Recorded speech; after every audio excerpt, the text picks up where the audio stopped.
जय जय राम श्रीराम जय जय राम 1 जुलै। गुरु कशाला हवा? व्यवहारात सुद्धा आपल्याला गुरु करावा लागतो, तर त्याच्यापेक्षा अवघड ज्ञान होण्यासाठी गुरु नको असे म्हणून कसे चालेल? प्रपंचात सुख दुःख झाले, समाधान मिळाले नाही, तर मग खरे सुख कुठे आहे आणि ते मला कोण दाखवील? अशी ज्याला तळमळ लागेल तोच गुरु करेल। प्रपंच आम्हाला कडू वाटला तरच शिष्य होण्याचा प्रश्न। शिकावे असे ज्याच्या मनात येते तो शिष्य आणि जो शिकवतो तो गुरु।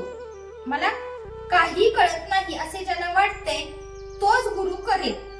मी राम राम म्हणतो, वाईट मार्गाने जात नाही, मग गुरु कशाला हवा असे काही जण म्हणतात। मी केले ही जाणीव आड येते, म्हणून सद्गुरूची आवश्यकता आहे।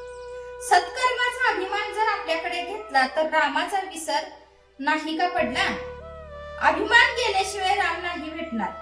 देवाजवळ गेला तरी नामदेवाचा अभिमान नाही गेला, म्हणून भगवंतांनी त्याला गुरु कर म्हणून सांगितले।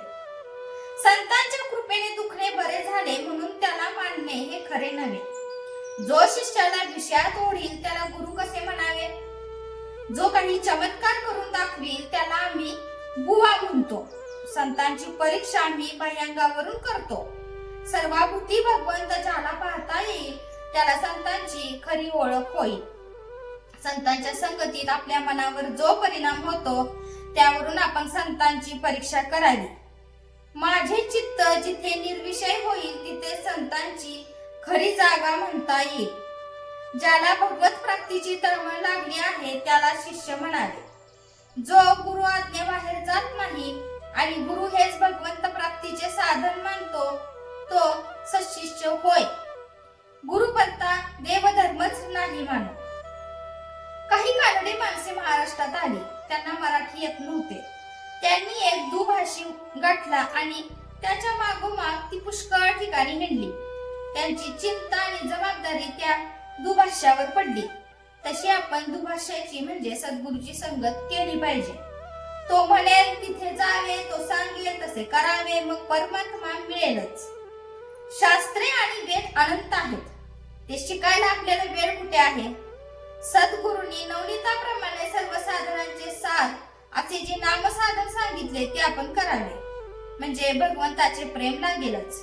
बाजारात गेल्यावर जो माल आपल्याला अनुकूल आणि माफक दराचा असेल तोच घ्यावा। त्याप्रमाणे परमार्थाच्या अनेक साधनात आपल्याला अनुकूल आणि माफक असे नामस्मरण हेच एक उत्तम साधन आहे।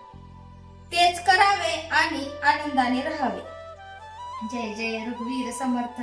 आजचे बोध वाक्य: भगवंताबद्दल जिज्ञासा उत्पन्न होणे ही खरी भाग्याची गोष्ट आहे।